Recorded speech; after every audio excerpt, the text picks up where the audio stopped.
নিজ হাতে উপার্জিত কামাই এটা পৃথিবীর শ্রেষ্ঠ কামাই, আলহামদুলিল্লাহ। পরিশ্রমের মাধ্যমে যে উপার্জন, এটাকে ইসলাম আমাদেরকে উৎসাহিত করে। শুধু নামাজ, রোজা, জিকির এগুলো নিয়ে ইসলাম আমাদেরকে পড়ে থাকতে বলেনি।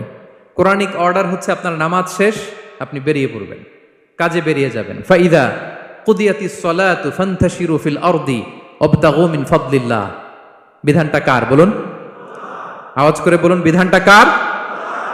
এটা কোরআনিক ভার্ডিক্ট, কোরআনের বিধান। নামাজ শেষ, গোল হয়ে বসে জিকির করতে বলা নাই আল্লাহ।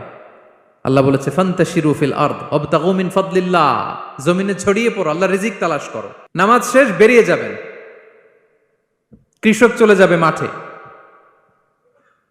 শ্রমজীবী চলে যাবে ফ্যাক্টরিতে, শিক্ষকরা চলে যাবে তাদের শিক্ষা প্রতিষ্ঠানে, কর্পোরেট ওয়ার্ল্ডের লোকেরা চলে যাবে তাদের প্রতিষ্ঠানে। ডেভেলপমেন্ট করতে হবে, সিভিলাইজেশন করতে হবে। নামাজের পরে গোল হয়ে বসে থাকা চলবে